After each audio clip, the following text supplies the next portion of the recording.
Good evening. I'd like to call this December 16th meeting of the Northfield Township Planning Commission to order. Please stand for the Pledge of Allegiance.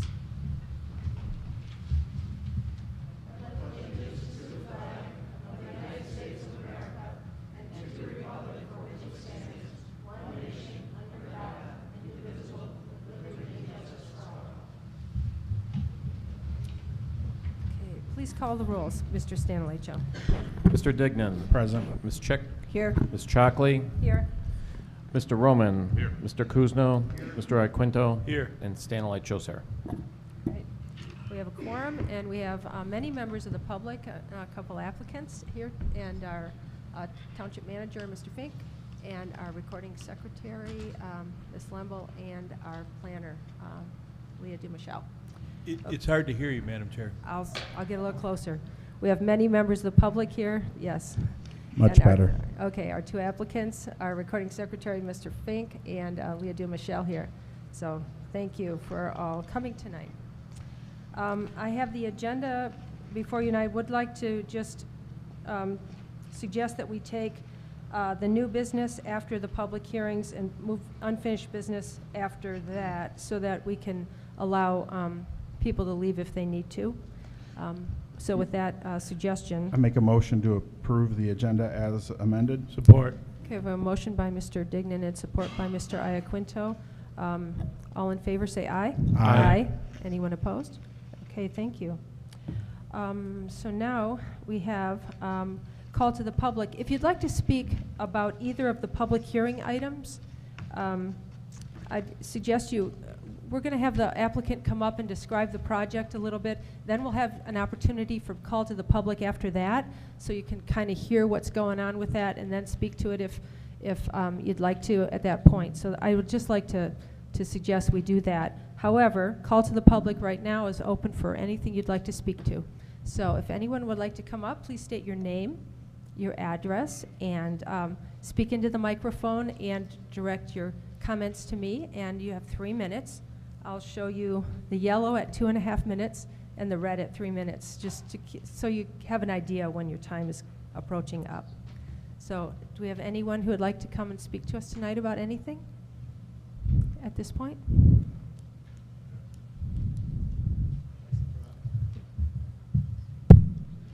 Hello, David Gordon, 5558 Helena Road. I just wanted to wish you all a happy holidays.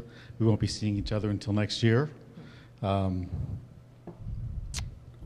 And I'm very encouraged to see a park project in front of the Planning Commission. This is great. Thank you. Thank you. Anyone else? All right, great. Seeing no one else, we can move on to correspondence. Madam Chair? Yes?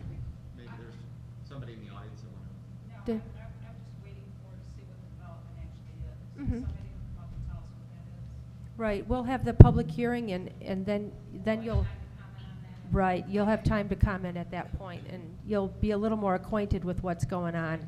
Right. So I'd like to let you all know that we did get some correspondence to on some of our projects going on.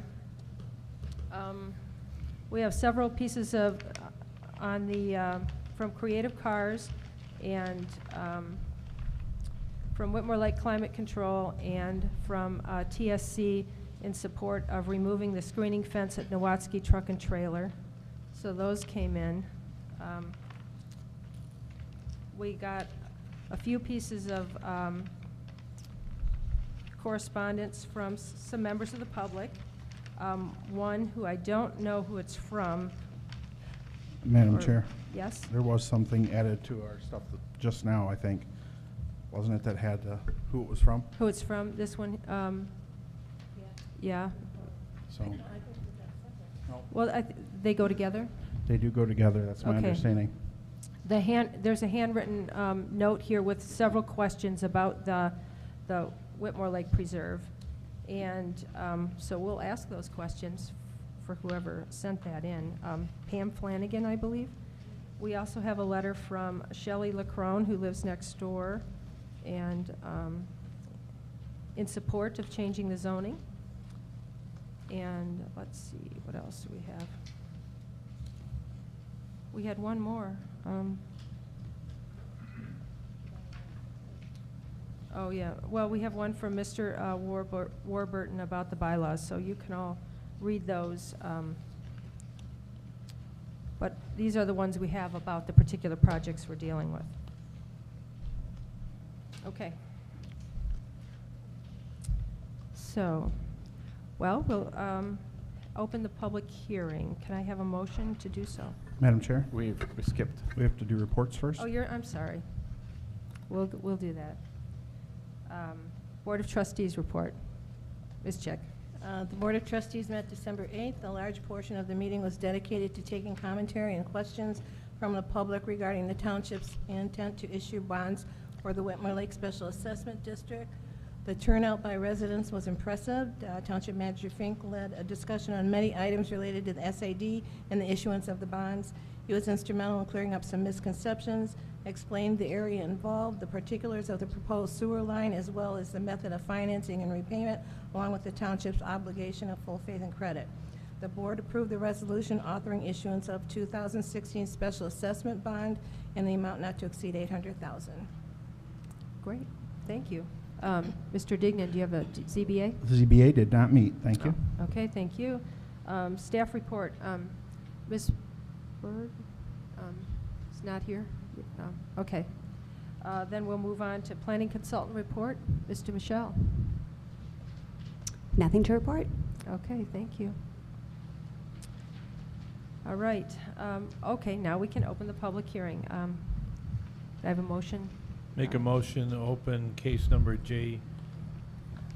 JPC 150006, Washtenaw County Parks and Recreation, 2230 Platte Road, Ann Arbor, 48107, rezone from local commercial district to agricultural district to recreation conservation district for parcels B 0204 100-002, 0204 300 001, B 0204 400 003, and B 0209 200 001 in our zoned AR, RC, AR, and LC and LC.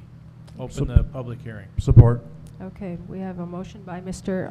Iaquinto and support by Mr. Dignan to open that public hearing. All in favor, say aye. Aye. Anyone opposed? No? Okay. Well, welcome, Mr. Freeman. Hello. Come on up and describe your project to everyone. Can,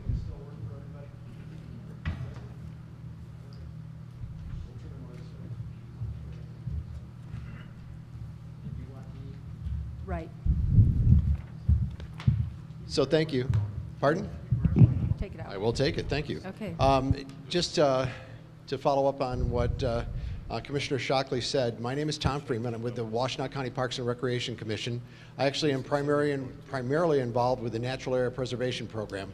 And as you're aware, we have purchased some property in Northfield Township through that Natural Area Preservation Program. And as a result of that purchase, the intent of the program is to establish nature preserves for the use by the public. The rezoning is the result of the fact that in the purchase of the three parcels, one each from the Lippert family, the Carr family, and the Ramsey family, one of the parcels is zoned, as you noticed, commercial, and the other is agricultural. And I can just do a quick thing, and you've got the map, so I'm going to use this to let the public see as well. So this was the parcel purchased from the Carr family, the Lippert family, and the Ramsey family. The Carr property, the former Carr property, is already zoned recreation conservation. Lippert was agricultural, and at least a portion of the Ramsey was the commercial zoning. All three were purchased together. They total 235 acres, and I got to pause for a second. I apologize. This is Peter Sanderson. He's one of the park planners with Washtenaw County Parks and Recreation, and once I get done with some sort of introductory remarks about the program, Peter's actually the person who's managing the project. He's the one that's done the work on the drawings and stuff, and so he'll be the one that will talk in more detail about it. But as I mentioned, we've purchased these three parcels, about 235 acres, and the intent is to, once rezoned, to develop it for use as a nature preserve. The program that Washtenaw County Parks and Recreation Commission is responsible for implementing is a natural areas preservation program. It is intended to preserve and protect unique natural areas within Washtenaw County, and to then make them available for use by the public as a preserve. And I say that very carefully because they're not parks. They are not meant to be an active recreation park. They are literally restricted to passive recreation. So in an instance like this, we call it a preserve in contrast to our traditional parks, because this would be a passive recreation destination. It would not be developed in the sense of a traditional park. It would not have pavilions. It would not have playgrounds. It would not have picnic areas. It would be largely developed with soft surface trails, a chance for people to walk, to enjoy a natural setting, to do bird watching, environmental study of those things of that sort. Active recreation, ball fields, recreation fields, things like that are not allowed. Bicycles within the preserve are not allowed. Bicycles as a means of getting to the preserve are encouraged, and there would be a bike rack, and Peter's going to talk about that. But the extent of development on these preserves is typically a very small public access point, typically about a 4-space parking lot for cars, so a sign, obviously, to identify the location, a kiosk, and again, you're going to see some of this information, that then provides the public with not only information about it, but a set of rules, behaviors that are appropriate for that destination, and just an opportunity to get information. One of the things that we do quite frequently within the entire network of preserves is run programs. We have 2 full-time naturalists on our staff that do programs that allow the public to attend and listen to a person do interpretive work on this site. A bird watching site. We do a number of programs. I'm going to struggle to say exactly which one might be conducted here, but this is a fabulous site, a mixture of upland woods, some small open areas, a lot of wetland, actually a bog up here in the north that is a pretty unique ecosystem within Washtenaw County. There is a residual agricultural use that's on the site right now and will continue. It's been the practice of the Parks and Recreation Commission that when there is agriculture on a site, that we continue that, usually through a lease, sometimes with the farmer that was, or I should say most often with the farmer that was farming it before. Sometimes that farmer elects to no longer continue that practice. But when we can, we continue the farming practice because we think it's one of the best ways to steward the property, and it keeps that field from going fallow and becoming a source of nuisance weeds for the surrounding area. What you see here is the proposed layout for a trail system that is definitely intended to be a phased project. It's a very, very big property. 235 acres makes it one of the larger preserves in our system. A lot of them are much smaller and have a lot less trail involved in developing them, and Pete's going to talk about that in just a couple minutes. I think the best thing I could say that, to introduce the idea, though, is to contrast this with another park that's very nearby here, Independence Lake. Independence Lake County Park is very much an active park. If you've been there and you're familiar with it, you know that there are a number of developed facilities within the boundaries of the park. There's obviously a beach area, there are pavilions, there are concessions there, there are boat rentals, there's a boat launch. We put in just 2 years ago a spray play area that if you haven't visited yet, I hope you do. It's an absolutely fabulous opportunity, a lot of fun. It is great. My grandchildren enjoy it a lot. But in contrast to that facility, this will be a passive recreation site. And as a passive recreation preserve, it gets certainly use on a much reduced level. And that's, as a result, you'll see in the plans, we're planning for a 4-space gravel parking lot. And within the system of preserves that we've established through this program, that parking lot size has proven to be more than sufficient. We enjoy this opportunity. We like to put these preserves together and make them available to the public, but we are aware of the level of use, and it is not the sort of thing that you're going to see at Independence Lake. The rezoning, I think, is an important one. We are very committed as an organization to complying with local ordinances. So the zoning that is appropriate for this is recreation conservation, and as a result of that, we are applying to rezone those portions of the total property that are not currently in that designation to that classification so that we are in compliance. And if Okay. you'd like, rather than go on to the rest of the site plan, we can wait and do that separately, or however you'd like to do it. Well, we might as well take it all at once. As far as I'm concerned, is that okay with the rest of the board, that we go ahead and open the public hearing for the actual site plan part of it? That's the next one. Pardon? Then we have to close this one out, correct? And then open up the next one. We can't have two public hearings open. Sure. Let's go ahead and close that A out, and then you could talk about the site plan. Well, yeah. Well, and we'll give them a chance to talk about it. Do you want to wait and hear the site plan part and then speak? I think so. We're running the meeting, not the audience, Yeah, ma'am. right. And there's So a process. They'll have an opportunity to speak, well, to the whole thing.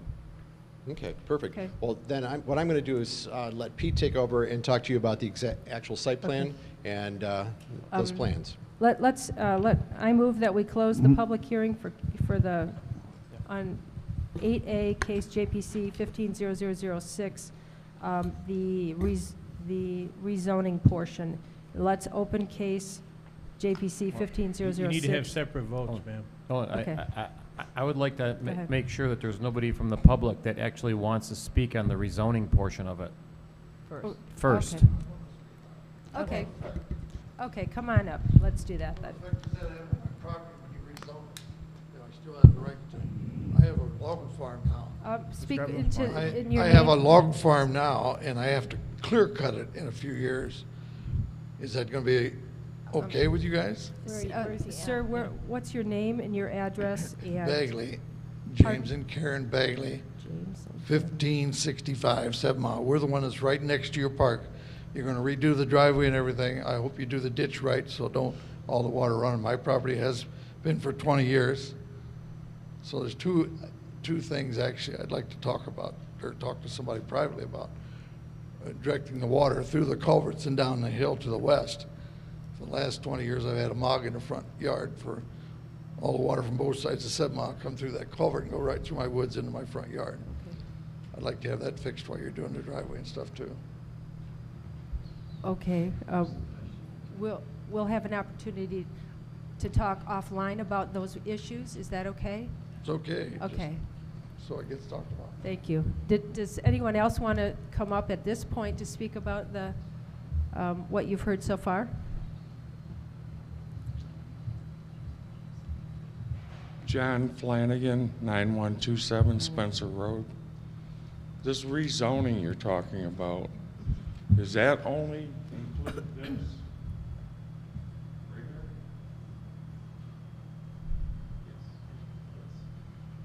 Doesn't include this, correct? No. Okay. Right. Yeah, only the parcels that are within the boundaries that we're Okay. actually talking about. So this is still zone agriculture, correct? I'm sorry. This is all Yeah. agricultural, correct? Right. I can't It- see what he's pointing to. It doesn't change, if the property you're discussing is outside of the boundary, it's not changing anything for any of those properties. Well, what I'm asking is, what is it zone? Oh, it's According to your map, it's agriculture, is Yeah. that correct? Yeah. Mm-hmm, Okay. mm-hmm. Stay that way. Is it gonna stay, yeah, it's gonna stay that way? Well, nobody's That one a petitioned second, to change it, so we're not Okay. changing anything All like. right. I wanted to make it clarity that I don't want the gentleman that came up before, the gentleman in the green, Anything. what you're asking is not anything within our power to be able to address your culvert and your drain there, sir. That's within the Washtenaw County Road Commission and Drain Commission. This planning commission body has no power to make sure that anything gets repaired there. So I just wanted to clarify that because I didn't want you to think we were going to assume their responsibility and then let you down, so. This is a plan. We have a copy of what we want to do. We want to make both driveways one to the back and put in new culverts, which means they want water run to the west and I'll get it all in my yard. Okay. Maybe we can address that when we get to the site plan So issues. Can Jacob? I'll make a comment too. Yeah. Mr. Stanilecho. One of the things we want to explain to people about what we're doing with the zoning is that it's only going to be affecting just the parcels that we're talking about. So whatever you're zoned currently and whatever use that you have of your property, that has no effect on you as individual landowners. So it's not going to change the way that you use your property. The only thing it's changing is the designation of these particular pieces. And essentially, the pieces that are marked in the highlighted border area inside of those. What is, Come You on have up to to come the, up, yeah. come on up to the speaker. Right, this is Mr. Flanagan. what is this highlighted area here? Around that triangle, or Yes, right behind you, I don't, go, right there.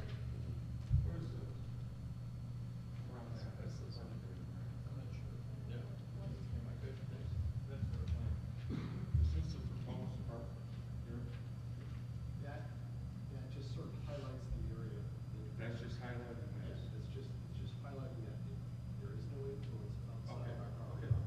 But I can understand why you asked that question. It's not gonna be rezoned. No, it's just this. okay. That's just highlighted. It just highlights, folks, sure. Can Jacob speak Okay. to any issues Oh, that we, he... we really need to get to the site plan issues, so then Jacob can speak about those Yeah. issues, okay? So, did anyone want to discuss this first, the rezoning anymore? Any more comments from the public on that?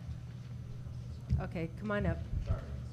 What would be the result if? No, speak into there. Make sure the people on TV can hear you. If it's not rezoned, what would happen to the property? Sir, first off, I'm sorry, the chair, Your we need name? your Sean name and your Green. address, please. Sean Green, 9382 Spencer Road. 9-3. Pardon, 938 So Washtenaw Spencer County Road? now owns the property. Mhm. If you don't get the rezoning that you're looking for, what would subsequently happen to those pieces of property? Would you abandon them, sell them? I mean, what would be the result, I guess? Yes, please. Anybody speaking needs to speak into the mic. Well, I'm Peter Sanderson with Washtenaw County Parks. My understanding is that recreation is a permitted use within the existing zoning, maybe with the exception of the local commercial area as it stands right now, and that's where we're proposing putting a parking lot. So it would actually result in us doing a more intensive development, and because the way the zoning is written, it would require a full paved parking lot with curbs and lots of landscaping up front as if it were in a downtown area. What we're proposing is less intense. Okay, so same purpose for the overall property, just more developed parking area per se? Off of 7 Mile, right? Off of 7 Mile, correct. Okay. Okay, anyone else at this point? Okay, can I have a motion to close the public hearing? Make a on- motion to close public hearing for case JPC 150006. Support. Okay, we have a motion to close the public hearing by Mr. Dignan, by Mr. Iaquinto, support by Mr. Dignan. All in favor, say aye. Aye. Anyone opposed? Okay. I Now make we a need- motion to open case number JPC 150006, Washtenaw County Parks and Recreation, for site plan review to propose installation of a 4-car gravel parking lot with a paved apron, kiosk, entry sign, and bike rack. Support? Okay. We have a motion by Mr. Iaquinto, support by Ms. Chick. All in favor, say aye. Aye. Aye. Aye. Anyone opposed? Okay. Go ahead and speak about your site plan now. Thank you.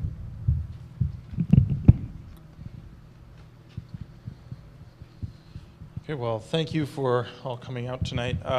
As Tom previously mentioned, this is the concept plan as it stands right now. This is the concept for our preserve.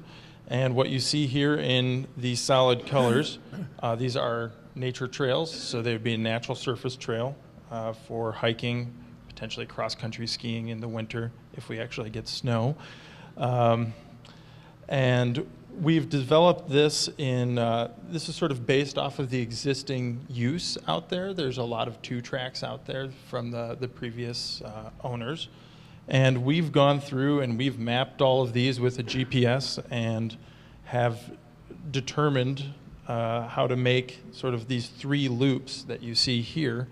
And that will make it so there's a coherent trail network out there. What I passed out to the Planning Commission here are, there's a signage package, and in there's some wayfinding information. So we'd be including, up at the front, there'd be a trail map, and then maybe at some key intersections along the way, there'd be additional small maps or a numbered intersection, similar to what you'd find on a typical hiking trail, just to help with navigation. And then this part right here is called out specifically as a scenic vista. We wouldn't be doing any sort of structures there, but there's a really nice little overlook that lets you see out over this wetland. I think it's a great birding location. I know we've seen green herons out here among many other birds. And so basically, it's a pretty low intensity development. What you see here going in this direction, that is a potential future phase of our development. If that were to be built, it would likely be a boardwalk, since this is approximately an 80-acre wetland. We don't have any initial plans to do that right now because we're trying to just get this open to the public to start. And so that involves doing these trails and developing the parking area. So here, maybe we can flip. Can you help me flip this? And we can take a look at the parking. That dotted line that would then, if that ever got done, that boardwalk, that would allow access from East Shore Drive then, correct? Right, and we would have be- not contacted the homeowners adjacent to that yet, so we would certainly be involving anyone who's adjacent with any future plans before they were really solidified. It doesn't include parking lot. And there would be no parking lot, or it would be maybe a bicycle rack and a small sign, if anything, up at that far location. Okay, thank you. So moving into the actual site plan here, so this is 7 Mile Road. We've determined that this was the best location for parking. It's on a major thoroughfare here, and so we'll get a lot of traffic as opposed to putting the traffic off onto Spencer Road. We did explore another option around the curve here, but there's a lot of wetlands on the site. So this site here gives us the least impact on the existing natural features. So this is Noller Road, 7 Mile. What we're proposing is, this has all been submitted to the Road Commission and the Water Resources Commission. I think we'll have to get a MDEQ permit as well to go because we're interfacing close to a wetland here. But it's a paved apron. As Mr. Bagley pointed out, we are proposing that we pave the apron of both of our driveways, keeping them separate. This is the reason we're proposing paving them is at the request of the Road Commission. We're interfacing with a paved road. And then we've found that the gravel parking lot is typically the best surface material. It impacts stormwater in the, well, it has the least impact on stormwater, meaning we need to capture less on site. So once we get to the road right-of-way here, we're proposing to switch to gravel. It's a 4-space lot with bike racks and a kiosk and an access gate. We'd probably put up a fence on the property boundary like this just to keep any motorized vehicles out. But we do keep this access gate here for our maintenance vehicles and emergency vehicles. If they needed to get back there, they could. We are proposing keeping almost all trees on site, particularly this really nice oak that's right out front here, and all the trees on the property boundary. We're proposing a small removal of some box elders, honeysuckles, some small trees like that, and we're proposing to plant 3 new oaks in place of that. We have a small stormwater capture basin right here to help treat some of that runoff coming off the parking lot before releasing it into the wetland. This would all be planted with native plants. And the last thing on here is the entry sign. So that is in general compliance with the township's regulations. It's only 18 square feet. It's made out of a plastic material. It's also in your packet that I handed out. It's green and beige, so it doesn't stand out too much into the landscape. No lighting on it, nothing like that. And I'm trying to think if there's anything else. Oh, so there would also be a small mowed bit right around the edge, just to, we'll send our maintenance staff out there usually every 2 weeks or once a week during the growing season, depending on needs. So we do have staff that comes out here. We check on it periodically. We have an agreement with the Washtenaw County Sheriff to periodically come through, and they do a parks patrol. They have bicycles, or they'll get out and hike through the preserves and just make sure that there's, that everything's okay. Do you have anything to add, Tom? Just a couple things. I think some of the things that Peter touched on are worth stressing. When Pete talks about an agreement with the Sheriff's Department, we have a contract with the Sheriff's Department. Much like some of the other townships in the county have a contract with the Sheriff's Department to provide public safety, they also have a contract with us. So if there is a conflict at one of these properties, there's a number to call, and the Sheriff's Department is going to respond. We have not had any significant problems. I think our most frequent issue is the decision whether or not to walk your dog. These aren't set up as dog parks. People love to walk their dogs, and we try not to make these destinations for dog walkers. Typically, we've not had a problem, but they're not designed to be a dog park.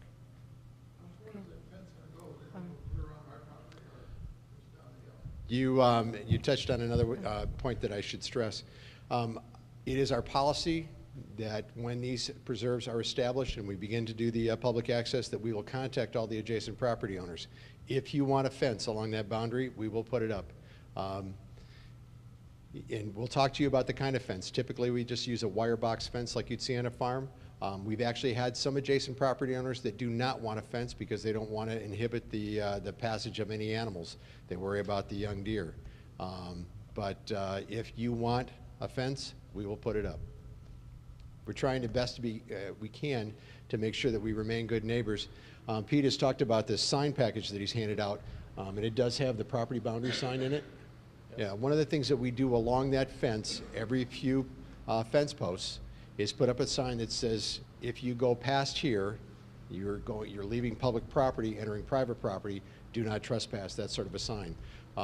Trying to make sure that people understand that there is an area that's for the public, but you cannot leave it to trespass on other people's property. It's one of the reasons why a lot of property owners do ask for the fence, because it just gives the public that's visiting the preserve a good idea of where they should not go. Okay. Do we have any members of the public who would like to come up and speak about the site plan at this point? Come on up, ma'am.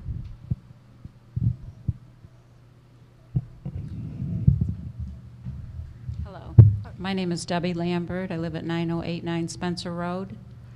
I have several questions about this, and the main thing I'm having conflict with myself right now is you're using the word preserve and park, and they contradict each other as far as I'm concerned.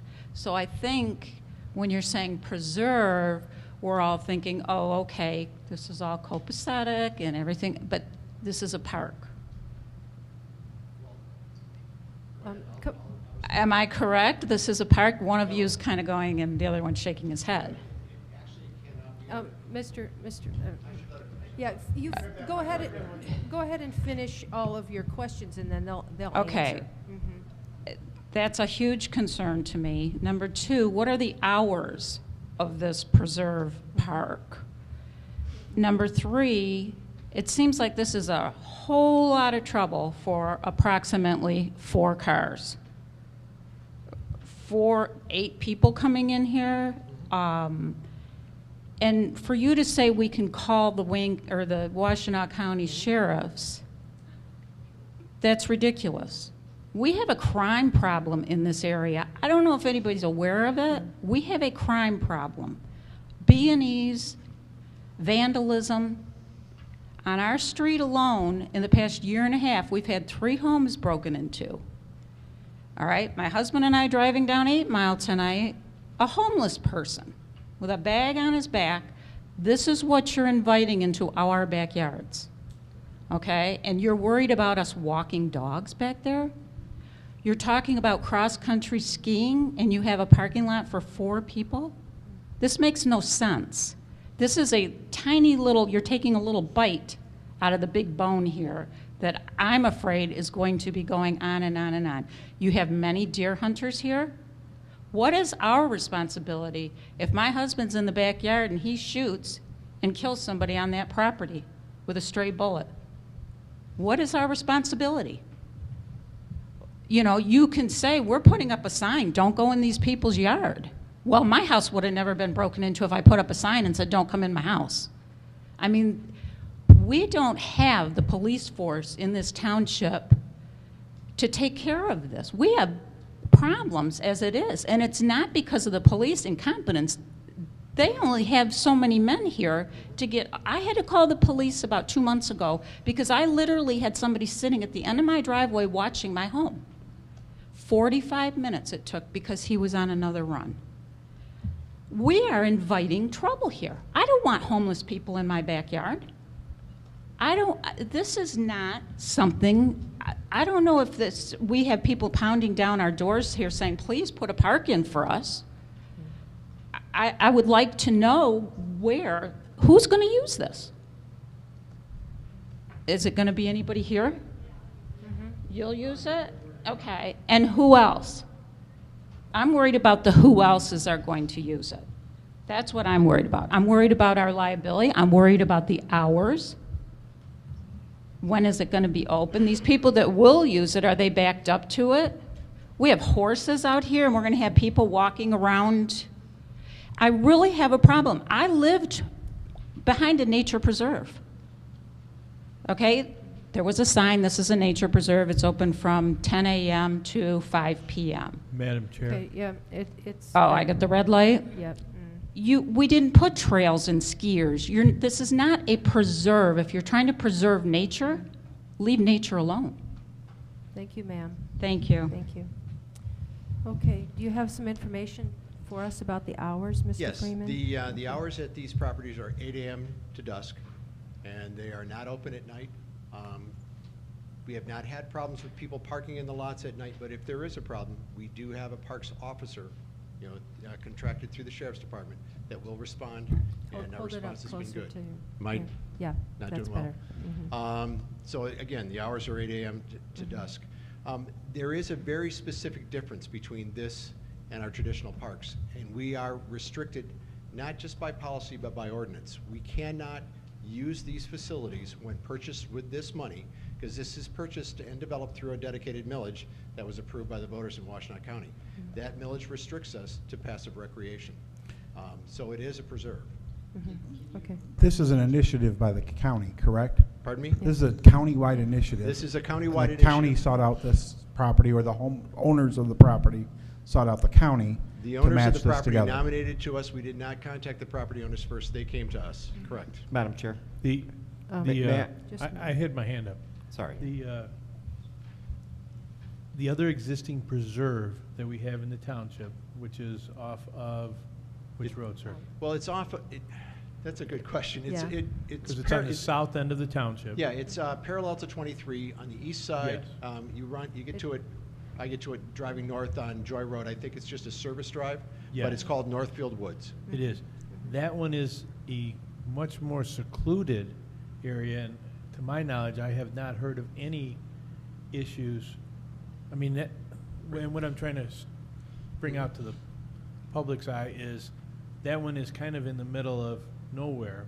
Correct. And to my knowledge, that we have not had any situations or any problems with that, but it is a very frequently used preserve by many people throughout Northfield Township, plus the surrounding township. Is that correct?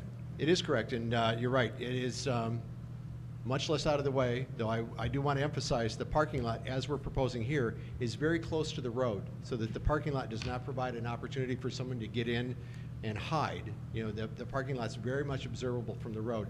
We've not had an instance with any sort of delinquency or vandalism at that site, or our other sites for that matter.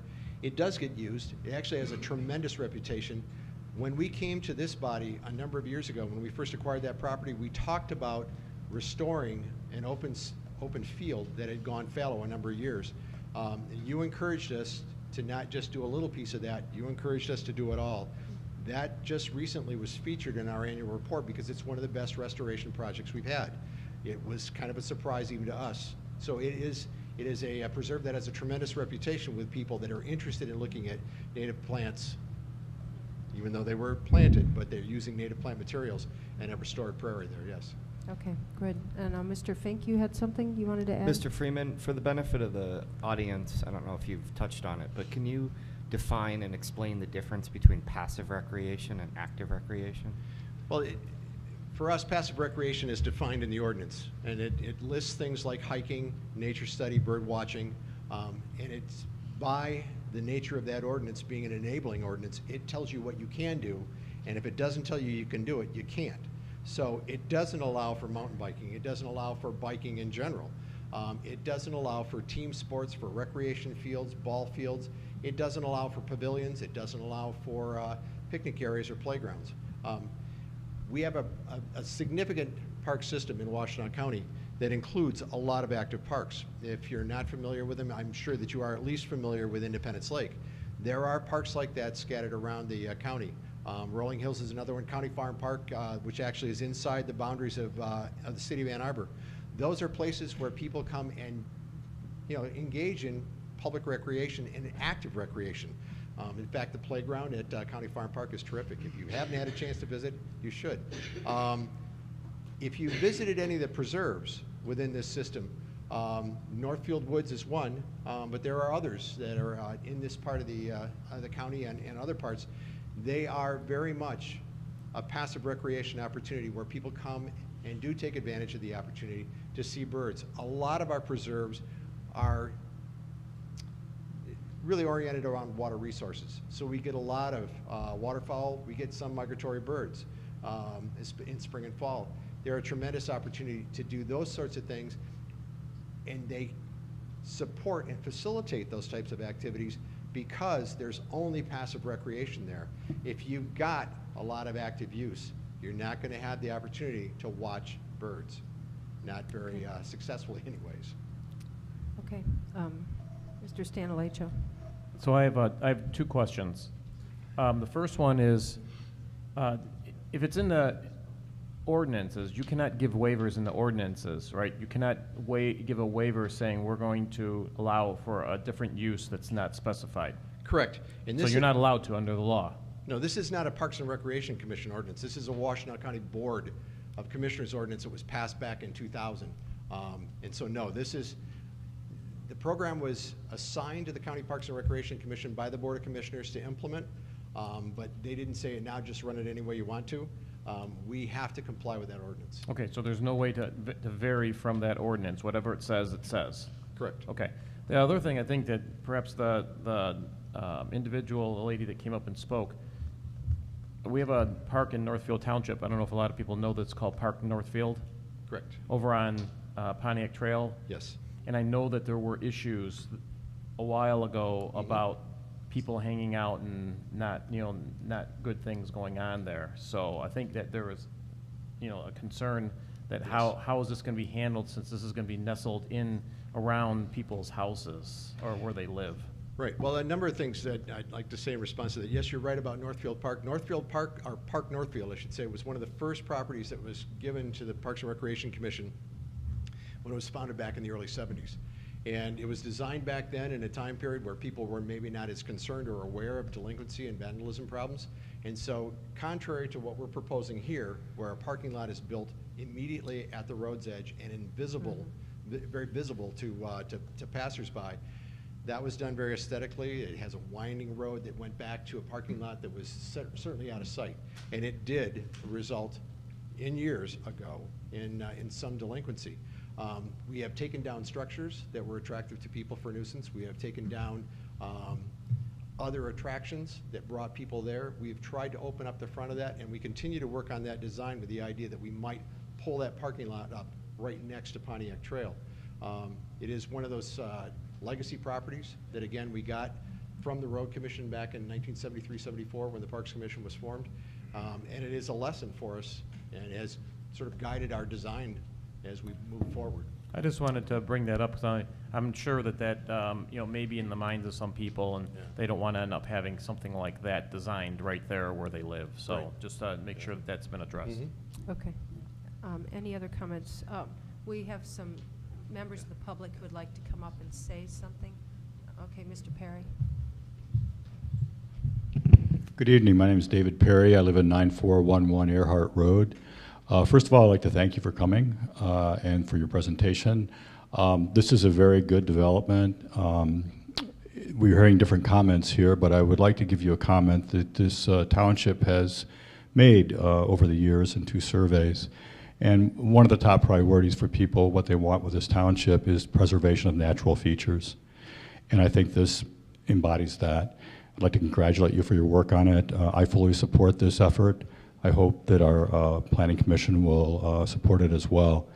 I think it's a great thing that we not only have an area where we can have recreation in nature, there's less opportunities every day to do that as we see things disappear around us, but it's also good for other things, such as, I have a question actually.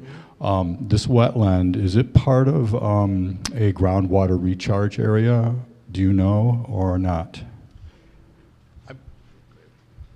It's very likely that it is. I'd have to check our maps to confirm that, but when you find a situation that has this much continuous wetland and open water, it's very likely. Well, that's good to hear because we all, of course, drink water, and many of us here in this township get our water from aquifers below. And if we pave that, guess what? That's all going in the Huron River, and that creates 2 problems. So if we don't have a recreation purpose for doing this, certainly we can all vote for water, right? I hope. All right. So again, I'd like to thank you very much for coming. I hope the Planning Commission will support this. It is a good thing. I am hearing the concerns of those who live nearby, and I recognize those, respect those. I think in the big picture here, those problems, given your design, should be minimal. And if I'm in there and I see any riffraff, I'll chase them out. Appreciate the comments. Thank The you. one thing I would want to say, we understand this is a change. You know, this is, it's a 235-acre nature preserve that's coming to Northfield Township, we hope. And we know that that's new and that's a change and that people are going to have questions and concerns that they want to discuss. We really do hope that we can be a great neighbor here. One of the things that we hope, we've owned the property since December of 2013. We've gone very slowly and carefully in the process of trying to work through the permitting and regulatory process so that we do it right. You know, the zoning change not being the least of that. But what we really are excited about is the idea of being able to open this preserve and try and make a connection with various groups within the community, not the least of which would be Whitmore Lake High School. This, in our opinion, would be a great opportunity for a field study that could be utilized by the high school. We've got a preserve in Scioto Township just west of the city of Ann Arbor that has been very, very successful in the connection that it's had with kids. In that particular instance, it's a little different than this, but we still have had the chance to bring a lot of kids to that site. I said this, so I might as well. That one's an old extraction operation, and it's a very, very interesting place to teach geology. And so and we call it Fox Science Preserve. This is going to be a different opportunity. What you can teach here, the sort of programs that you can conduct here, are going to be very unique to the site, but I think would nonetheless be of interest, we hope, to the high school. Great, thank you. Do we have any more members of the public who would like to come and speak? Come on up.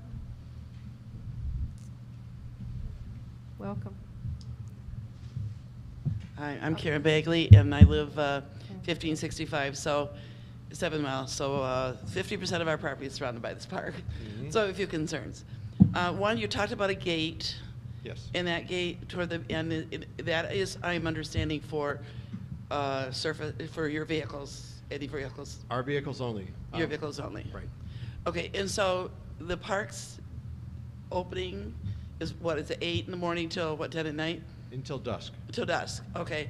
So is there anything that's going to restrict people from going in and out other than their honor? That is typically what is done, yes. Okay. We have not had to put gates. We've not had reports of people staying in these parking lots after dark. Mhm. Again, if you're there, you're going to be close enough to the road that even after dark, if somebody drives by, they're going to see your car there. You'll illuminate their backup, their brake light enclosure and stuff like that. So. Okay, and I have one more question. Are there going to be like outdoor pit toilets and stuff on the site? There are not. There are not. We do not, again, it's a passive recreation site. We do not put vault toilets or porta-johns or even fixed restrooms. That has been the practice throughout the preserves. Okay. The type of visits that we get don't typically require that, and they're not long. Okay. Yeah. Well, when you mentioned students coming out, then I got to wondering if there were going to be those kind of facilities for them. Okay. Thanks. Thank you. Okay, thank you. Okay. Well, more member of the public? Come on up to the microphone and, okay. Quick question, thank you. Okay, I would like to know, because, okay, let's just say this goes in and you have your park/preserve and there's skiers and schools and all these people coming back there. First of all, you're not going to be able to keep people out of there at night. I'm not worried about your parking lot at all. People up to no good aren't going to do it in your parking lot. They're going to go back in the woods and do it. But my question is, now you're putting all this in, can that in any way, shape, or form limit what we enjoy on our property? In other words, my husband's a hunter. That's why we bought the property. Well, now we've got people out here. You can't hunt here anymore. You can't shoot a shotgun. You can't do this because you're in a park. Now, can you guys guarantee that we will not be limited in what we can do? Are you finished? Yeah. Okay, go ahead. Thank you. Mr. Dignan, you had a comment on that question? I mean, in your property is your property. You're allowed to do what you're allowed to do on your property. This is what they're asking for is recreational conservation. I mean, that's not going to interfere with what you do on your property. Now, if you go hunting on their property, that's your problem, and that's an issue you have. But you're hunting on your property. Today, you have to be careful that you're not hunting on your property and you don't shoot your neighbor. Right. So there's not a difference there. But when the environment around you changes, the laws change, and that's, I mean, I come from Livonia. You can't hunt. In Novi, you can't hunt where you used to be able to hunt because a change in the elements around you. So now you're coming in and changing the elements around me. Is that going to affect 3, 4, 5 years from now what I can do on my property? Your property is zoned the way your property is zoned. That's what you're allowed to do. Today. Right. Are you going to rezone it? No, but you're going to rezone what's behind me, and now the area is not as rural. Actually, it's more rural. We're rezoning a property next to you in a more restrictive, more rural fashion than agricultural. It's even more rural than what you are. So to end the debate, you're saying, no, we will never be restricted from hunting on our property. I can't say that. No one can say that, ever. Well, no one can say that ever. What are the chances that that could happen because you're doing this? You want a subdivision to go in? Is that Okay, wait, we're not, excuse me, we're not going to have a debate here, but go ahead and sit down, No, I'm ma'am. just saying that I just want assurances that 10 years from now I can enjoy my property the way I always have. Can't do Well, that. nothing, I'm sorry, we can't. do that. The only thing you can do to do that is make sure your property is large enough to do what you enjoy doing on it, and it is currently zoned the way that allows you to do what you want to do. Okay, and it's ag, so, the you know. question is we don't know. You can sit down. Thank you. Mr. Stanilecho? I think I see where we're going around what. See, ma'am, this is the problem for this stuff is that if your next door neighbor sells their property and asks for it to be rezoned, then it can change some of the environment around you. What we're doing right now is not going to affect that. So So for 5, 10 years, probably your lifetime, that's not going to change, but nobody's ever going to tell you that it's going to be guaranteed forever. That's the only thing we're trying to say. Okay. Yeah. Okay. Yep. Good enough there. Come on up, sir. In a public hearing, anyone could come up. You don't have to wait Yeah. to be called. Right. Folks, so you can just Get in wait in line. line Okay. behind anyone. So please understand that. Anyone can go up and speak. You don't have to be called. Thank you. Now, this, the fence that you showed and the signs that you're proposing to put up? Yes. Is that just along that driveway? No. That's, Or does that pertain to all the properties that butt up to this park? as soon as I got my visual aid here,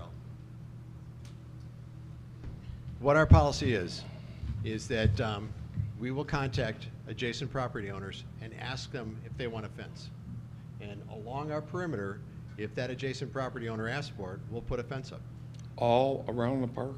around this. Pretty costly, isn't it? Hugely, very expensive. When this program was established, it's funded through a millage. This does not come out of the Parks General Fund. This comes out from a dedicated millage strictly for a natural area preservation program. It's well funded. You know, if we don't spend the money on the fence, we can spend it on other things related to acquisition of additional property, making sure that we steward this well. But part of the agreement is we don't want to be a bad neighbor. So if somebody wants a fence, this will not be the longest fence we've put up. Okay. Regardless if somebody puts up a fence or not, if somebody comes, because my property backs up to this, if somebody comes on my property and gets injured, they're going to sue me because it's on my property. Okay, that could happen today, right? Yeah. But the difference is I'm not inviting them here to go to this park behind my property. They're doing that on their own. But now you're inviting people to come here, and if they go over onto my property, I know how this works. You fall out of a tree on somebody's property, they're liable. They're going to get sued. Say this person's disabled for life from falling out of this tree on your property. You're liable. Your insurance company's liable. I understand your concern, and that's one of the reasons why a number of adjacent property owners have asked for the fence, they've asked for the signs, because, Like up to your, Yeah. I'm I sorry. mean, real So close. you Yeah, have real to close, ask real for the close. Okay. sign Yeah. also? Is that Oh, yeah. what you're saying? Oh, yeah. In the combination of that fence and that sign, nobody is going to get onto your property unaware of the fact that they shouldn't be there. And so your liability is very, very much limited by that fact. Like you said, if you didn't invite the person on your property, your liability is very limited. That is what we are trying to accomplish, and we've been able to in other properties. Okay. Sir. Okay. Yeah, go ahead. Also, liability tends to be more towards structures. So if, you know, if they just twisted their ankle walking on your property, they actually don't really have much of a right to sue. I'm not talking about a twisted ankle. I'm talking about something a lot more serious than that. Strange accidents happen all the time. It is our goal to make sure that no one gets on your property from that preserve without being aware of the fact that they didn't belong there, and making sure that you do not take on a liability that you didn't have before. Okay. Okay. Thank you, sir. Sir, here were the signs if you wanted to see them. Sure. Those are the signs. Okay. You can actually have that. I have a copy. Okay. There's a copy to pass around. All right. Welcome. I'm Paul Edwards, 1875 Old Orchard Lane. Just 2 questions. What's the timeline for development? And second question is, what is acceptable use of the property today that the county owns? I'll do the first one first. Right now, the property is not open to the public. You know, it's just, you know, we're not prepared. There is no safe place for you to enter the property. There's no safe place for you to leave your car. We don't really want you walking on it right now. What we want to do is invite the public when we're ready, and so that would involve getting that parking lot in, the signage, the instructions, the trail map, and then do an opening and letting people in. The timeline, if we are able to get the rezoning and the site plan approval, we certainly would expect that we would be open in 2016. Okay. But parking lot construction is going to be a warm weather activity. You know, as Pete pointed out, there is paving at that apron. Do we have any more? Oh, come on up, sir. Another concern about the type of fence. If it's just a little farm fence, kids go over that like there's no tomorrow. That's one of my things. And then also the 4-car parking lot, being my driveway would be part of your entranceway. Who do you think's going to park there for the 5th and 6th car? Again, you know, we're happy to work with you if a problem develops. We haven't seen that sort of a problem develop, but you know, from an organizational standpoint, we've got nothing other than a good reputation. So if you've got a problem, we want it to go away. We want to work with you because I don't want to be in a situation, you know, 2 years from now, 5 years from now, that we have a bad reputation in Northfield Township and the area because we didn't do a good job in this park. They'll be parking along your driveway and my driveway. Okay. We hope not. But if that's the case, we'll be back here asking for more gravel spaces. Okay. Is there any other members of the public who would like to come up and speak to us? No. I make a motion to close the public hearing for, let me find my agenda here, sorry. Yep. JPC 150006. Yeah, JPC 150006, there we go. Support. Okay, we have a motion by Mr. Dignan and support by Mr. Iaquinto to close the public hearing. All in favor say aye. Aye. Anyone opposed? Okay. Let's move on to the rezoning then. We'll allow our planner, Ms. Dumichel, to discuss her report with us and recommendation. Can I just do them all together? They're all in the same report. And okay, good. Yes, go ahead. So we've already been over the project and site description. I think we have a pretty good idea of what's being proposed here. I reviewed the land use and zoning for potential conflicts with current zoning and or land uses surrounding the proposed preserve. I found no conflicts. The subject site is master planned for the future land use of recreation, conservation, low-density residential, and medium-density residential. And all of those future land use classifications, parks, conservation, and passive and/or passive recreation are desirable uses and elements. So that is fully compatible. The plan as proposed met all of the dimensional standards for the Recreation Conservation District. This was reviewed against the Recreation Conservation zoning because the approval is conditional on the rezoning. Natural features and resources, the recent green infrastructure map that was put together by the Huron River Watershed Resources Council, Huron River Watershed Council, there we go, noted that this area is the headwaters for Davis Creek, and additionally, our GIS sources tell us that 119 of the 235 acres is classified as protected wetland by the Michigan Department of Natural Resources, and 151 acres is classified as woodland. There's considerable overlap among those two. These are exactly the features that the project is designed to preserve, so that is perfectly compatible there.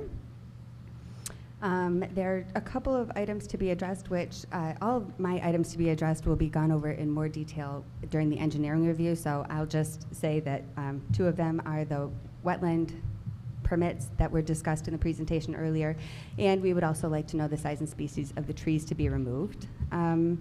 There is the parking requirements and the Recreation Conservation District are really pretty minimal. It's not designed to be very intense at all, and they are all met with the exception of we would just like some more information about the drainage pattern of the parking lot, which it sounds like is of public interest also. The parking is perfectly adequate. It's noted that our ordinance requires the Planning Commission to grant a waiver for a gravel parking lot, so that's in the list of requests that's in your proposed motion. Site access and circulation, again, primarily engineering details that your engineer will go over, nothing substantial. And the signage as proposed all meets Northfield Township sign ordinance. So, no variances are required. So, my recommendation is that the Planning Commission moves to recommend to the Township Board approval of the rezoning request, case number JPC 150006. as follows. Do you want me to read all of those, or? No, let's let Mr. Rushlow give his report All right, on the perfect. parking at this point. Come on up. Thank you. Thank you. Good evening. In your package, you should have a letter from us dated December 8th, 2015, regards to our review of the site plan. Many of the comments that we had described are pretty minor in nature and can easily be handled administratively, and especially during the next step of a detailed engineering review of construction drawings. A couple of things I'll just point out that were touched on briefly by the applicants were requirement for an MDEQ permit for any impacts to the wetlands. That includes both anything that there may be grading or fill in the wetlands, as well as discharge of stormwater from their proposed stormwater pond also into that wetland. In regards to the stormwater as well, would be our second main point to be addressed in the next step of engineering review with construction drawings is more detailed information on both existing drainage patterns and proposed improvements for stormwater management, and how this parking lot and the proposed stormwater system will potentially alter the existing drainage patterns, or maybe not. We just didn't have information from them on the current drainage patterns. So we'd like to see a little more of that in the next step, both with the typical detailed calculations for sizing of the pond, the pre-treatment that's being proposed before it's discharged to the wetland, those types of things. So they do have a few permits that will be required for that. One that was mentioned was DEQ. I believe the applicants had mentioned also that they had submitted to both Water Resources at the county and the Road Commission for review and approval from them. I think that pretty much covers most of our comments. One other thing I guess I should touch on the parking lot. With this type of a use, we have no concern and would take no exception to the proposed request for gravel parking in this type of a setting in lieu of a paved parking lot with curbs. Just reading over my notes. I think that pretty much covers most of our main points. I'd be happy to answer any questions at this time. Mr. Stanilecho. Well, I have a question for yourself and our planner. Now, I did not have a copy of the parking area ordinance, which is what I asked Mr. Fink to come get, and I handed out to everybody. I was a little concerned by the fact that there are four conditions that were supposed to be met, but they're not all met, to waive the gravel parking lot, or the gravel surface. So I asked for the ordinance since I didn't know what it said. And it does end up allowing for the Planning Commission to waive the asphalt or concrete surface, but it has the four requirements that needs to be met. One of them being that the property under consideration is zoned agriculture. It doesn't end up saying anything other than that. So, I mean, the reason I asked specifically about whether or not that you can actually change or go do waivers from an ordinance, I don't know if we can actually give a waiver, since it's very specific that it's in agriculture only, and it's being rezoned to something other than that. So I don't know if if we're even allowed to do that. Yep. So, and I did note that. The way I addressed that in the report, I have the four criteria listed. Criteria 2 and 3 are met. Criteria 4 requires engineering affirmation, and that's about the parking lot drainage, which we just discussed. And I said criteria 1, that the property is zoned AR, agricultural, is not met in letter. However, the proposed zoning and associated use are less intense than the zoning or use at which the less intense parking treatment is permitted. And further, it's not clear that any parking at all is required in the Recreation Conservation District. So I'm not entirely sure if we're granting a waiver from a paved parking lot if no paved parking lot is required. Well, they're asking for a parking lot. So then what I'm saying is that in recreation conservation, I'm not sure anything is required at all. So the granting of a gravel parking lot is, it may technically be a waiver. It may just be something that they're doing on their own. I think, though, that it does not substantially contradict the ordinance, which is saying that for uses that An agricultural zoning is the least intense, or the I- most no, intense use at which a gravel parking lot would be required. I understand that. I'm not specifying or arguing with you at that point at all. I'm not even against doing that. I just don't know if we can. That's my point. In reading this ordinance that you brought up, it specifies those 4 things have to be met, and that's the letter of the law. And I don't know if we can change that, if we can grant a waiver to that. I don't know if we have the authority as a planning commission to supersede the ordinance. Even though it's not required to have a parking lot, they're asking for one. So then it has to fall into some kind of category that they have to meet certain standards by. Otherwise, they can put in whatever they want. But it's per interpretation then. And that's what I'm understanding from what you're pointing out. It's per interpretation of the ordinance. And so you're interpreting it that way. And with the clarity you just gave, I would tend to agree with that because, again, it's an interpretation. You're explaining your interpretation.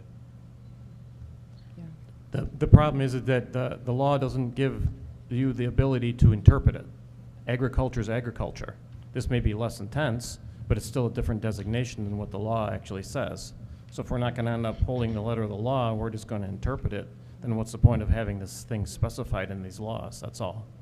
So my point is that everybody has certain rules we have to abide by, and that they can't grant waivers for things that they want to have done in these areas because they're limited by the ordinance. Well, if they just decide, well, we're just going to end up interpreting what the ordinance says and do what they want, then what's the point of having the specificity? So I'm just asking the question. I don't know if we can grant the waiver. I don't know if we have the authority as a planning commission to supersede what the ordinance says. My question, if parking lots are not required at all in the Recreation Conservation District, does it matter if it's gravel or paved? I mean, they obviously are allowed to put one in a recreation conservation. So I believe that it does not. Then it really is. So you may not need to grant the waiver at all, all. but should it come up, because one of the very few things that they're proposing is a parking lot, and so I addressed what the requirements would be. There aren't any. But since they're addressing a gravel parking lot, I discussed all of the possible ramifications of that. If we think that, because it doesn't discuss it specifically. So if we think, well, if it doesn't discuss it, then does anything govern it whatsoever? Right. I gave you all the facts I have. I would think that a gravel one is much more appropriate than a paved one for a recreation conservation area. And Well, simply by nature of what they're proposing Of what there, they're you wouldn't want proposing. anything more than Right, that. But right. if there's no standards for this recreational area for a parking lot, then I don't see that there's an argument about whether it's paved or not. Then we don't need to grant a waiver for anything. Okay. It shouldn't even be on here. Okay. Because then they're going to be able to do whatever they want to do with that, whether they put in 4, 8, 15, 25. We have no say-so over that, right? I mean, if they're going to interpret it that way, they can put in as many as they want. Well, you know, when they put in, Mr. Roman. I'm seeing that on section 36-762A, the first 3 words are required off-street parking. First 4 words, required off-street parking. They don't have to have any parking for the use. This would pertain to required off-street parking. So I don't think it's valid. Okay. I feel that they could put a gravel. I'm just saying that they don't need a waiver then for anything. No, I concur with Mr. So we don't even Roman. need to address that. It would appear. Okay. Okay. That's all I'm questioning is like, if they're asking for something that isn't necessary, then we don't need to deal with that. I understand. All right. Thank you. Okay. So we can cross that waiver portion off. Great. Okay. Does anyone else have any more questions of Mr. Rushlow? Mr. Dignan? I'm sorry, I do.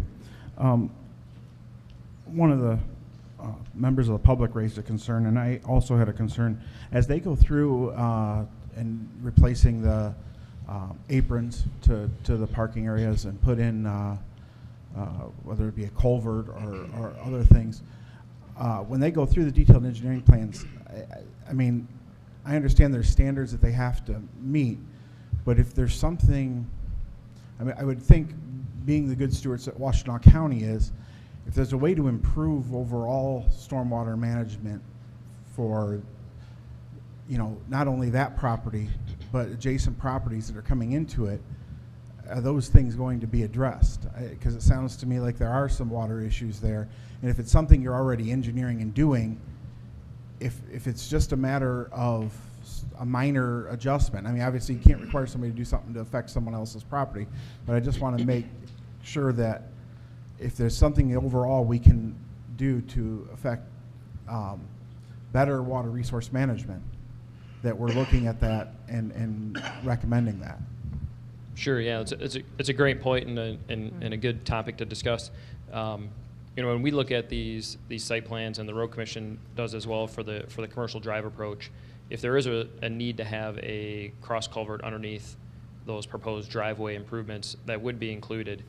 One part of that, and what we'll cover under that next step of the engineering review, would be looking at not just how the immediate site drains, but also looking at a drainage area map to see, because there is an existing culvert now that runs underneath 7 Mile Road from the south side to the north side that feeds water into the wetland directly. So one of our concerns in the next step, and we'll be reviewing this as well as the Water Resource Commissioner's office and the Road Commission, is making sure that we're looking at the whole picture of existing drainage patterns, drainage area map of what's flowing into this area, making sure that they're capturing what they need to with their proposed improvement with that stormwater management pond, and that it's being discharged appropriately into the wetland. So all those little pieces will be looked at together in that next step.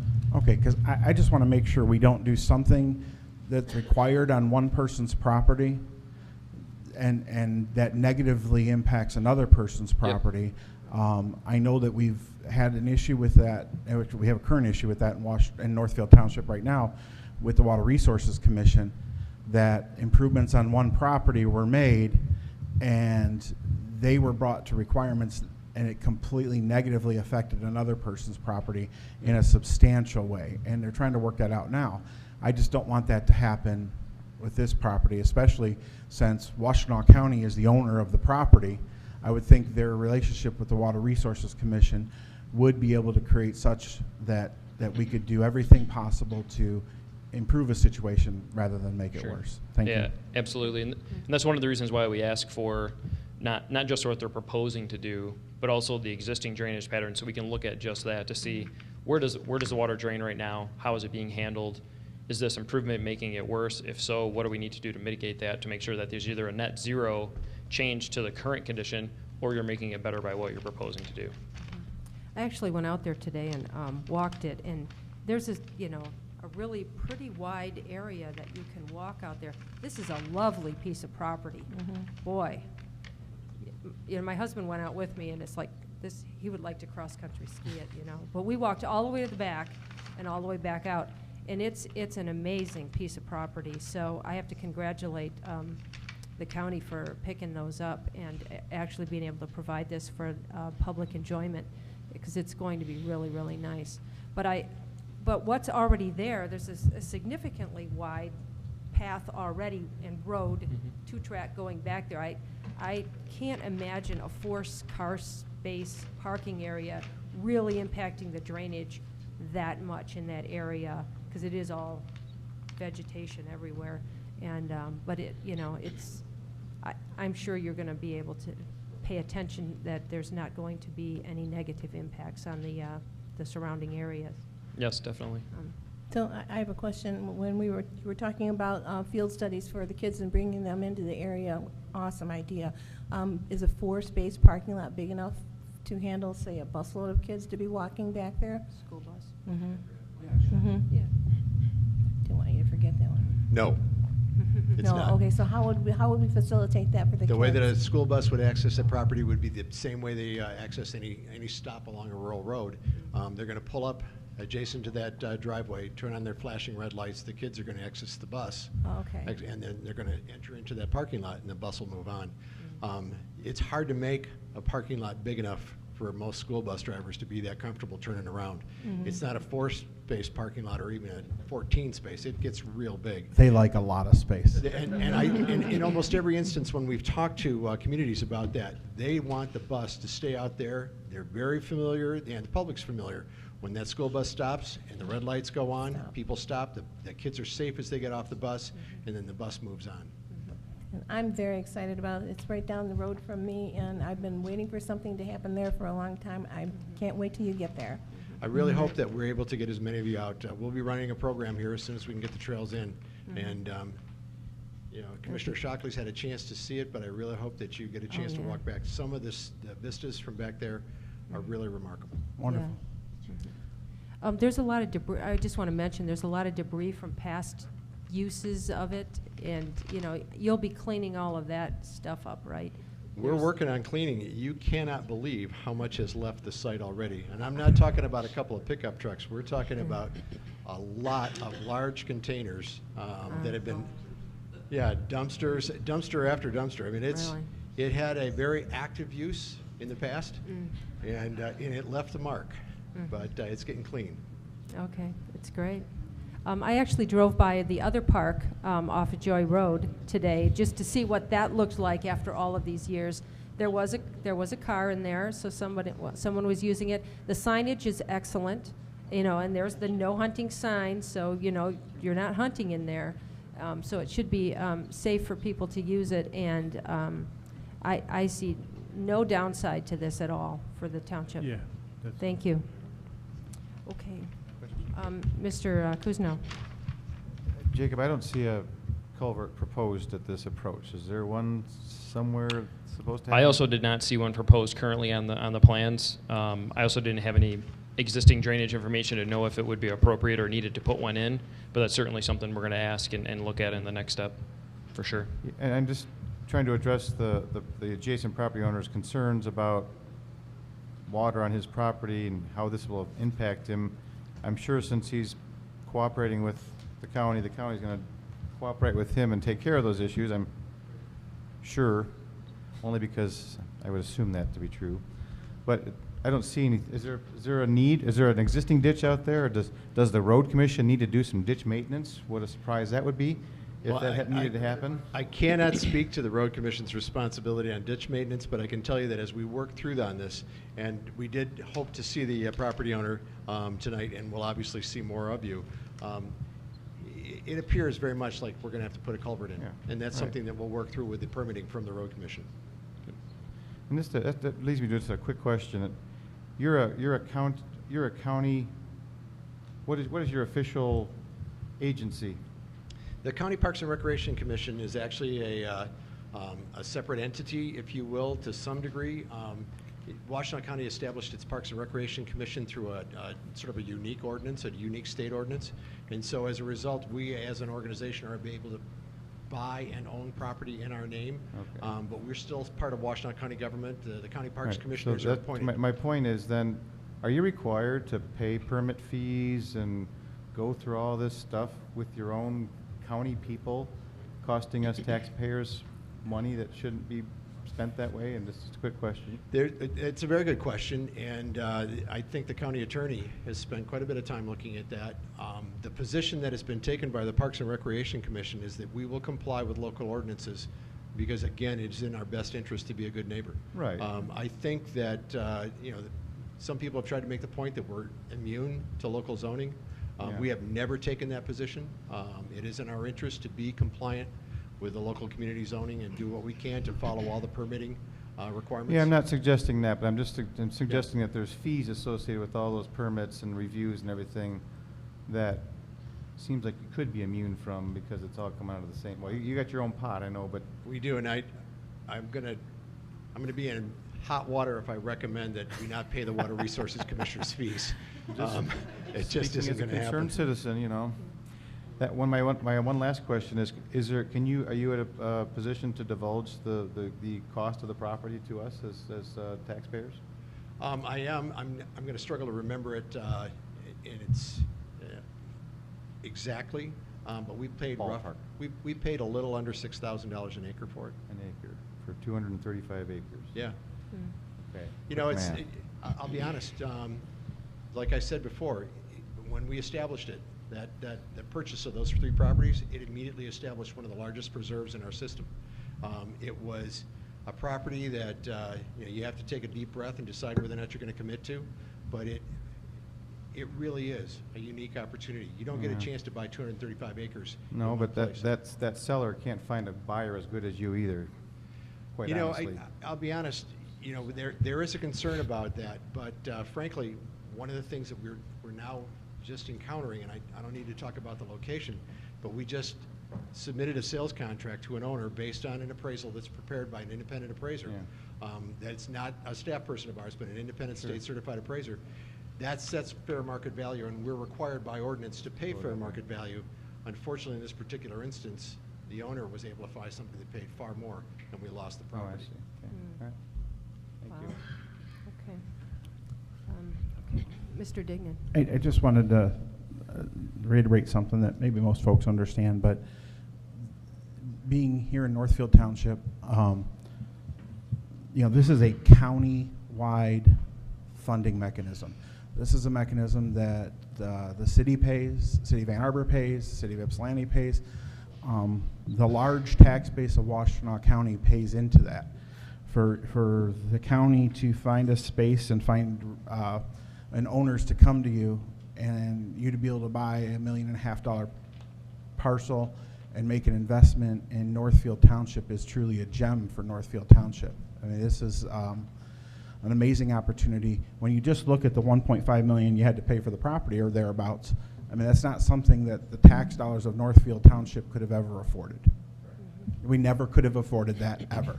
And it's wonderful to see that here in our community and the tax dollars of the county going to work and giving something to us. Thank you. Okay, Mr. Iaquinto. I move that case number JPC 150006, Washtenaw County Parks and Recreation, Platte Road, Ann Arbor, Michigan 48107, be allowed to rezone from local commercial district and agricultural district to recreational conservation district with parcel numbers mentioned. I move that we recommend this rezoning to the Township Board of Northfield Township. I heartily support. Okay, we have a motion by Mr. Iaquinto and support by Ms. Chick to recommend the rezoning of those pieces of property to the Board of Trustees. Any more discussion? Okay, roll call vote, please. No. No, sorry, we're done with the public comment time. Roll call vote. Mr. Dignan. I vote yes. Ms. Chick. Yes. Ms. Chalkley. Yes. Stan Electro votes yes. Mr. Iaquinto. Yes. Mr. Kuzno. Yes. Mr. Roman. Yes. Madam Thank Chair. you. Mr. Fink? you? Yeah, if I may, I just wanted to answer Brad's question, kind of in addition to Mr. Freeman answering the question. I think what you were asking is, do they have to pay permit fees, plan review fees from the township's perspective? Is that correct? It was all agencies. All agencies, okay. So from the township's perspective, the answer is yes, they do have to pay those fees. They can petition those fees to the board to be waived. So the township board is the only authority that has the ability to waive those fees. And if they wish, they can petition the township board waiver of those fees. Okay. We would not waive any fees that are pass-through fees. So for example, any fees to our Engineer. consultant, planning consultant, any fees to our engineering consultant would not be waived. Right. But they can in fact petition the board for waiver of fees. And there have been entities that have done that, governmental entities that have done that. So Okay, thank you. you're welcome. Okay. Thank you. Mr. Iaquinto. I move that case number JPC 150006, Washtenaw County Parks and Recreation, site plan review be approved for the purpose of the installation of a 4-car gravel parking lot with a paved apron, kiosk, entry sign, and bike rack per section 36-864. Okay. We need to be more specific about this one and add conditions. And you'll notice some conditions on the last page of Ms. Dumichelle's review. I'll accept an amendment. Okay, I would like to amend that motion to include the conditions on the, shoot. What page is this? 7. I've got them all, but I don't know what page. Let me read these conditions. Let's add in these conditions. That the county secure permits associated with wetland disturbance from the MDEQ, identify the size and species of trees to be removed, existing drainage patterns and alterations arising from the proposed improvements shall be submitted to engineering. First flush capture basin shall meet Washtenaw County Water Resources Commissioner's office standards. Increase the proposed drive to 20 feet in order to accommodate two-way traffic. Provide construction detail of the proposed tire stops, secure permits associated with driveway improvements from the Washtenaw County Road Commission, and I'd like to add, satisfy the concerns of the township engineer in his report dated December 8th, 2015. I'll accept that. Okay. So we have a motion to approve the site plan with those conditions. Support. Okay, we have support. Motion by Mr. Iaquinto, support by Mr. Stanilecho. Do we have any more discussion from the group? Madam Mr. Chair, Dignan? I do have something. I apologize for not bringing this up earlier. I do see that you're planning for 4 parking spots. I understand that. I understand that you believe that'll be more than adequate. My question is this, as you plan out and look at the area that you're putting those 4 parking spots in,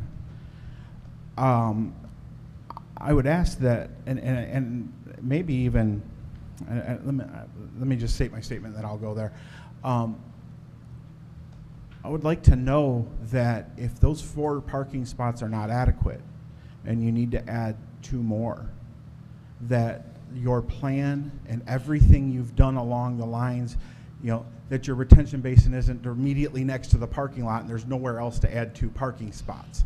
I'd like to know that there is adequate space, that if the use becomes 50% more intensive, that 6 parking spots could eventually be there, and not have to say, well, these 4 are here, but there's our detention or retention basin, so we can't add 2 more in the future.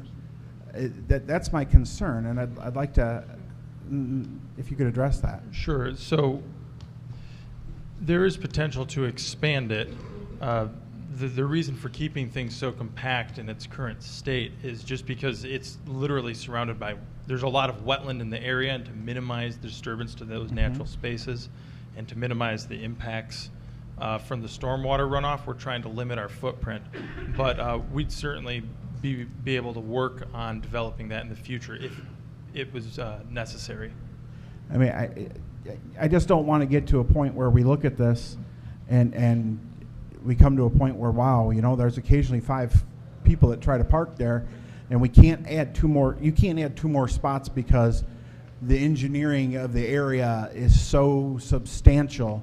I'd like to see that. Wow, look, when you walk past the gate, there is another area where 2 more parking spots could be with just moving the gate back and some asphalt. I mean, It would be a little bit more complicated than that, because as Pete mentioned, there is wetland around there. We'd be going through another wetland permit process, but we're going through a wetland permit process right now to put the 4 spaces in. And we understand that if there's a demand, we'll be able to work through that with the permitting agencies. Okay. Oh, I'm sorry. All right. So, I just want to, Ms. Chick? just off of that, how many parking spaces and the one on the Yeah. 4, and it's adequate? Yes. Yeah. I'll tell you what happens. You come out there for a program on a Saturday morning with the naturalist, everybody's arriving there, they're all part of that program. And so you just basically park the lot full. I mean, the four spaces allow somebody to pull in, pull out without any conflict. But if you're all there together and you're all going to leave at the same time, you can put more than 4 cars in that lot if you're all there together. So you've got a lot of gravel surface. Okay, I understand. My concern is this is a substantially large preserve. Sure.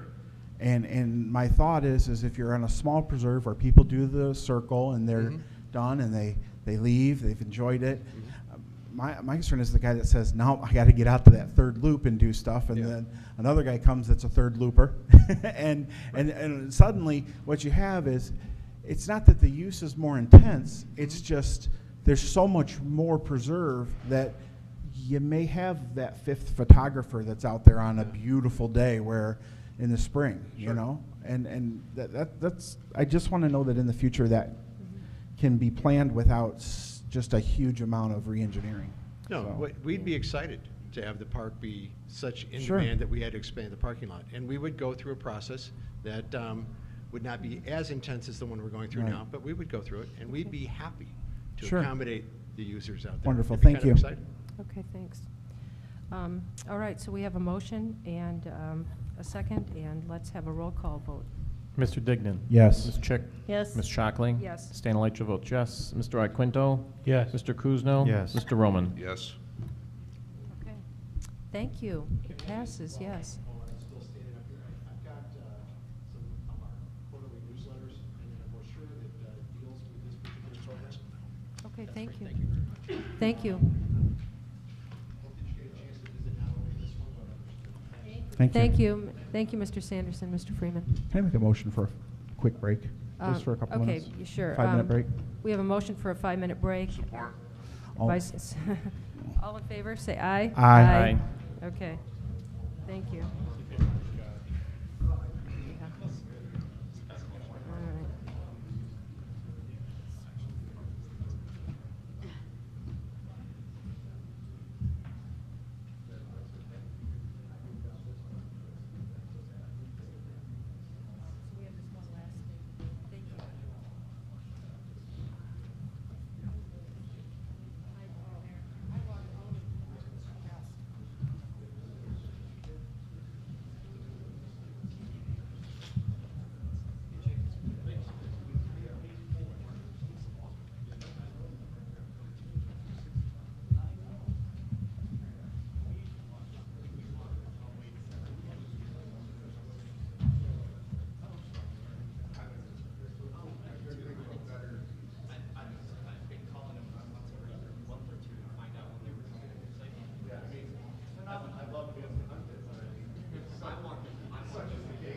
fixed.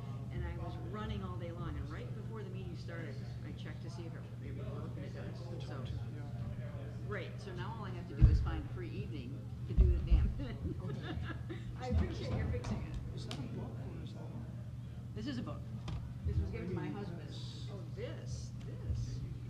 It's, just use this before I do that because every once in a while it goes to sleep, so I'll save it. But it's a Surface Pro. So, it's a tablet. I know, I watched you do it in the store. Right? I love it. I've had it for about a year or so. The new ones, the Surface Pro 3, the new ones have come out, Surface Pro 4. And my understanding is that they're a little bit faster, the screen is infinitesimally larger because they've gotten rid of a lot of the bezel. But I don't know what else the difference is. But it's great. It really does, it has replaced my laptop. I hardly ever use it as a tablet other than to, do the touchscreen part of it, make things bigger and smaller, stuff like that. But it's great. And I assume that these are the Surface Pro 3 is not the portion. No, they've got the top end is still around $2,500. Oh, well, this, no, I mean, I suppose you could spend $2,500, but there's, this is an i5, they're 3007. This is a, $1,000, you have to pay $100 for it. Of course, you have to buy software. Yeah.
Okay. I'd like to call this meeting back to order. Okay. The next item on our agenda is for Mr. Nowatzki and his request to not have the fence at the rear of his property. I'll let our planner take this from here. Go ahead, Mr. Dumichel. Okay, so this is a request for an amendment to a site plan that was approved on April 15th of this year. The original request had 3 parts, only one of which we will be addressing. So the original request pertained to keeping 4 signs The Planning Commission review is not the place to take that up. That is, that's either the Zoning Board of Appeals or the Ordinance Officer. We will not be dealing with that. Eliminating the proposed 8-foot cedar screening fence between the subject property and its neighbor. That is the subject of this report. And the third request was to adjust the truck path exiting the site. That change was subject to engineering review and has already been resolved and carried out. So we're just talking about the fence.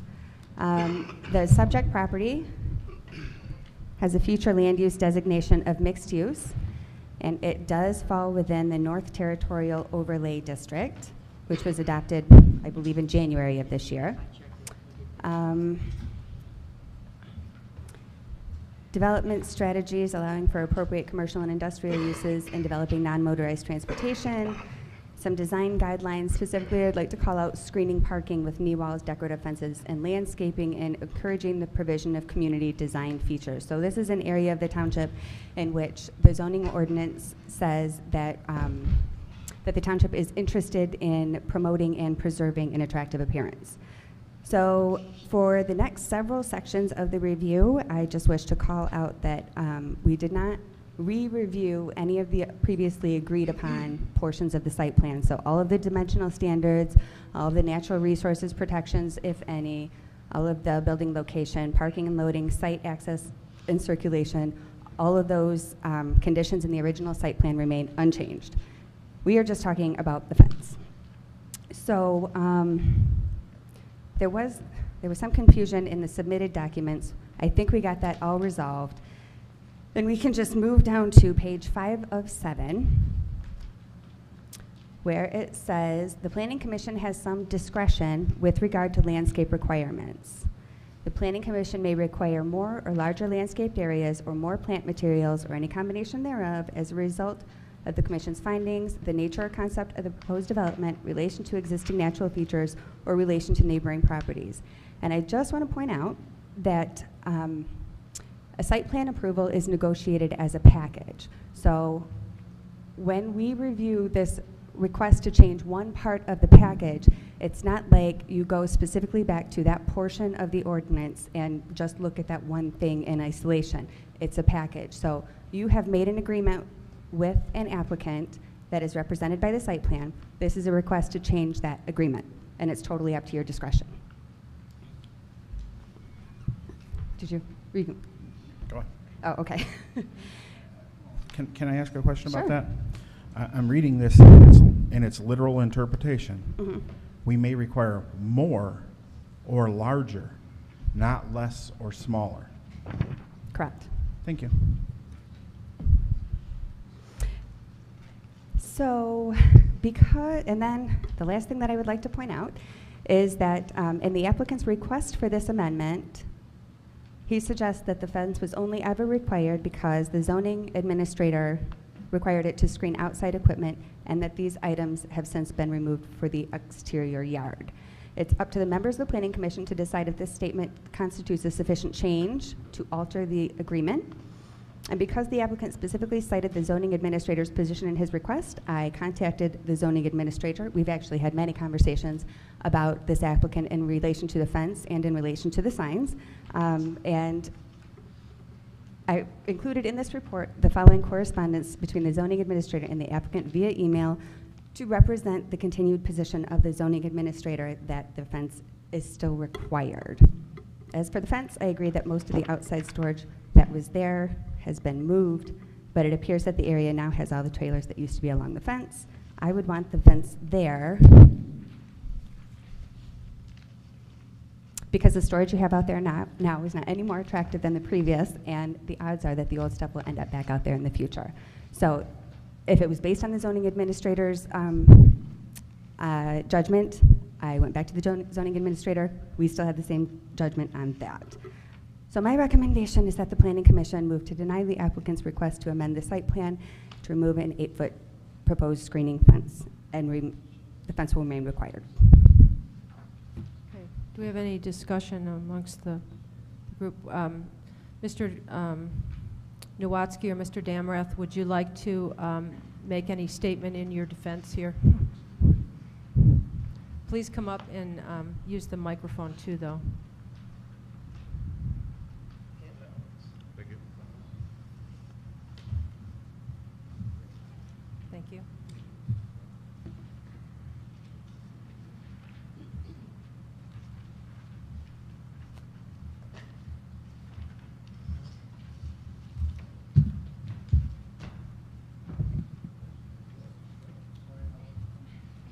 want to start, JD? You want to start?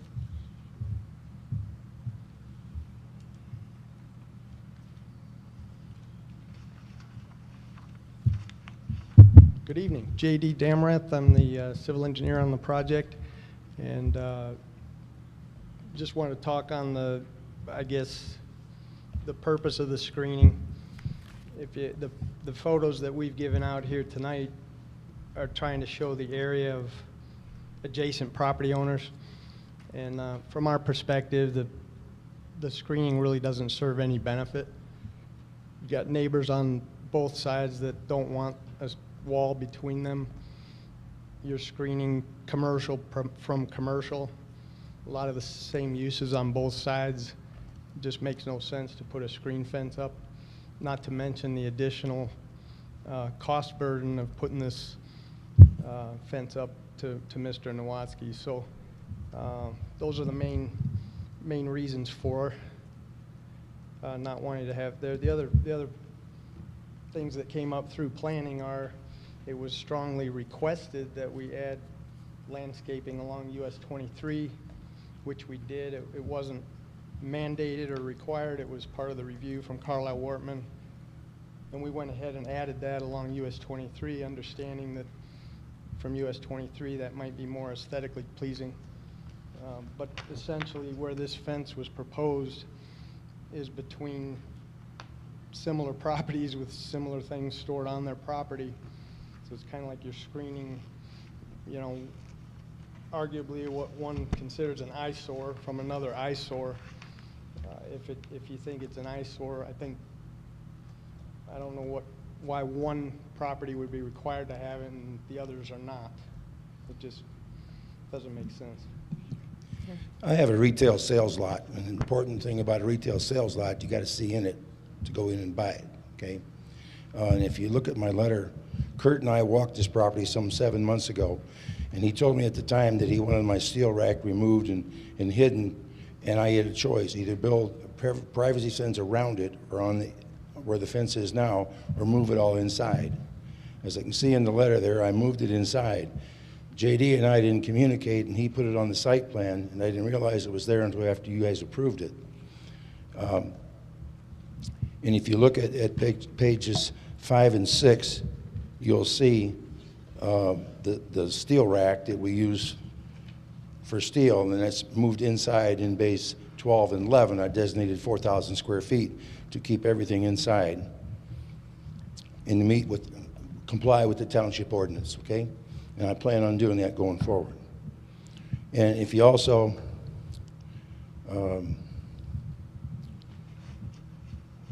I also have pictures in there, 1 and 2. You'll see pictures 1 and 2 of the neighbor across the street. That's on the north side, excuse me, on the south side of the Tractor Supply entrance. You can see all the equipment lined up, and it's been lined up there for months. He works right off of that. And that's pages 1 and 2. And then you'll see pages 3, that's our yard, or my yard, on the south side of that fence. And then the area where the steel rack was behind that Mack tool truck that was there today delivering tools, it was along there. So we moved that out and moved it inside to comply, once again, with your ordinance. And we also were demanded to put in 4A is where we put in 5 or 6 trees. Well, this is where that fence is supposed to go. So we put a 8-foot fence in to hide the trees from me. It doesn't make sense. Plus, the neighbors, Tractor Supply, the storage place, everybody thinks it's a detriment to have them shield from us and us shield from them. And it was an oversight on the site plan to start with. As I said before, okay, and the other thing that I want to say, we've had 4 break-ins that I know, and the police use all of our cameras. We have 2 cameras in the back that rotate and go through Tractor Supply and the storage area. I don't know if they were as good for them or not, but what good are my cameras if I got an 8-foot fence to block the camera from seeing on the other side of the fence?